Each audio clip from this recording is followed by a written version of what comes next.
जितना हम बोले कि जल्दी से किसी चीज़ का इनका टाइम ये नहीं है। कितना बोले थे कि कितनी खुशी की बात है, हमारे भैया आ रहे, बताओ 2 साल पे आ रहे घर। उन्हें हम बोले थे कि जल्दी सब कुछ व्यवस्था कर देना, हम अच्छे से खाना वाना बना देंगे। दीदी भी बेचारी वो भी इनको बोलते कि आज दीदी आज के दिन काम ना करो, लेकिन वो भी मेरे चक्कर में परेशान है क्योंकि हम कर रहे हैं तो देख ही नहीं पा रही हैं। और वो महाराज मेरे हैं, उनको तो कुछ पड़ी ही नहीं है। कौन हिनु कि पनीर वनीर लिया चले बनी ला दिए पनीर लिया? हाँ, सब कुछ लिया अच्छा चले मटर बनी। उटर सब अच्छा लिया सुनो चले ना, बनी। और रसगुल्ला लाए हैं ना? हाँ सब रसगुल्लो लेके आइल बनी। अच्छा अच्छा कभी ठीक। भैया के पता चलो रहा का आइल बनी भौजी ना जी फोन मेरे पास, आपके पास फोन नहीं आया भैया जी का? हम जाते हैं फोन करे जाते हैं पहले भौजी ने पूछ लिया अच्छा बात नहीं है भैया कहाँ पहुँचे हैं? हमारा से बात ना भइल। अच्छा अच्छा ठीक है, जाइए ना भाभी जी से पूछिए ना कहाँ पर है, बताइए। मैं जल्दी खाना बना के जा रही दीदी के पास। साला कितना पूजा पाठ केला के बाद हमार मर्द के फौजी में नौकरी लगा रहे। 2 साल के बाद वहाँ के देखम कैसन बानी।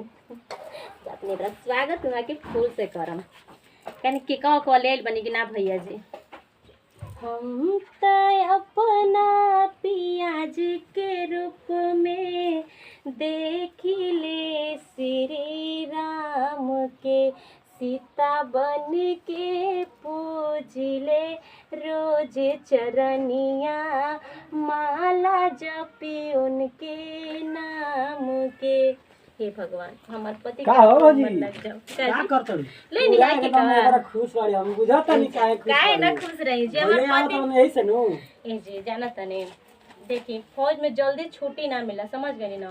और 2 साल पर कितना दुआ करत करत करत तो छुट्टी मिलल बा उनका। 2 साल पर उनके देखा मिला। जाते हैं भैया के हम देखे फोन कर लो ना कहां आइल बा।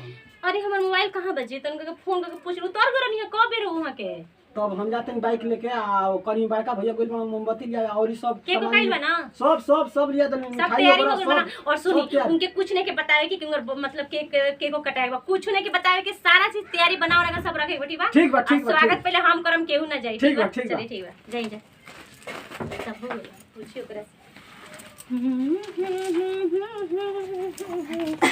दीदी जी खाना बना दिए वो क्या ना, आप बताए थे मेरे से ना कि भैया जी का हलवा का गाजर का हलवा फेवरेट है ना, उसको भी बना दी। चलो ठीक है। अच्छा ए दीदी जी सुनो ना, बोलो आप देखो ना हमेशा इतना काम करते रहते, आज के दिन काम मत करिए ना, आज के दिन मैं सारा काम करूंगी ठीक है? अरे हम ना करम काम हो समझ गेलू ना का पूरा सारा सारा हाँ, सोचो सब ना। सजा के देबे दीदी आज मैं आपको ना बहुत अच्छे से तैयार करूँ। वैसे ना ये साड़ी उनका बहुत अच्छी लग रही है। उनकर पसंद के। हाँ मुझे पता है, वो बता रहे थे ना कि जो साड़ी पहने भैया जी की ना दी हुई है।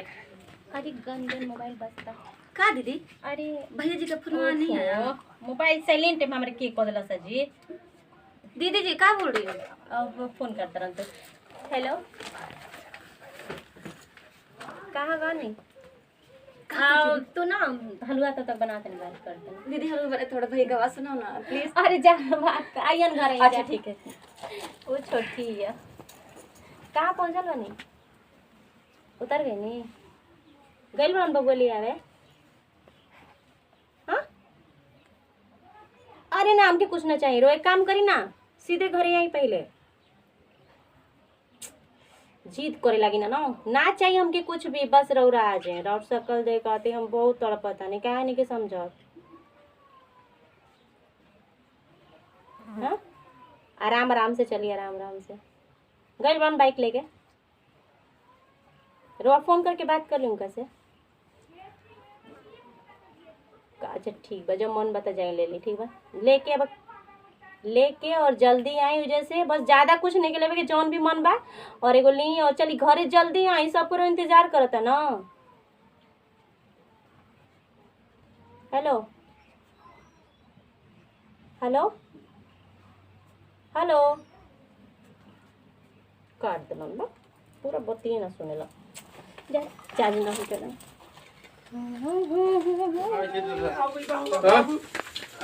मर्द बेचारी के घर के केहू नहीं जानत। सुताओ घर के बढ़िया सुताओ। इनके घरे ना जानता जे के बराबर तो अरे घरे चलते रहो ये तो का कोई असम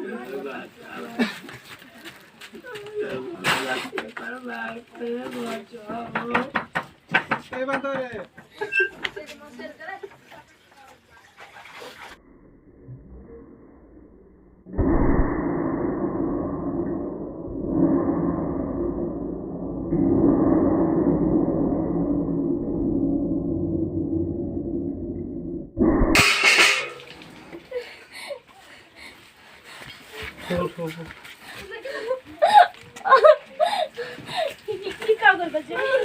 अरे का रो तड़ू हम बाजारे को नहीं इनका के देखनी स्टोर हो गए गिफ्ट इनके कसम टंगावा के लिया होता नहीं दीदी जी चुप रह जा का रोता हूं जा दीदी जी दीदी जी क्या हुआ भैया को हॉस्पिटल ले चले जा काले बनी चले ए जी और उन्हें के कुछ ना अरे हॉस्पिटल अब का ले जेबू अरे हॉस्पिटल लेके चली ना दुनिया में नहीं खाओ दुनिया में नहीं खाओ गलत हर भैया कहीं धक्का लागल बा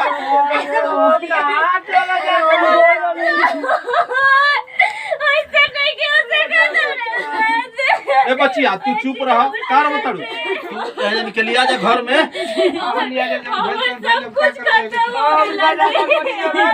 कुछ करता जा घर में जा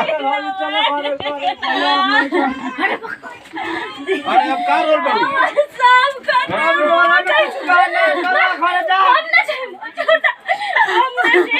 पति के छोड़ के हम कहीं ना जाए ये देश का रक्षा कइला तू ही का रक्षा ना कइला तू सब कुछ तू पागल हऊ एगो तहरे पगा हां ऐसा ऐसा शहीद कतना लोग भइला ना हां तू सब कदम कर देला भगवान चलो तू घर में अपना पागल जन बना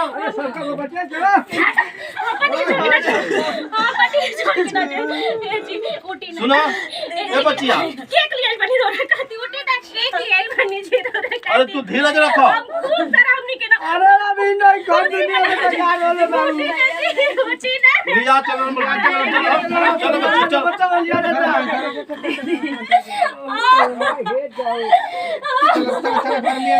घर में घर में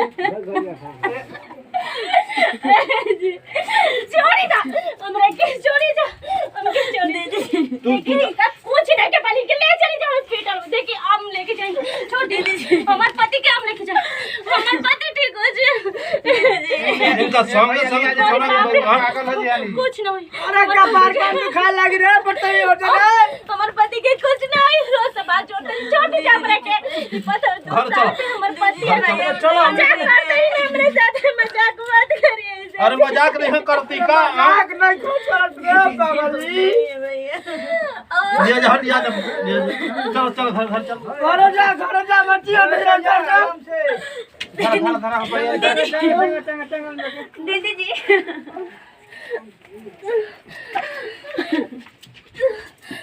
चलो सर बच्चा फोन करे को चल जा लिया कुछ अब तो कइला रुक लिया कहीं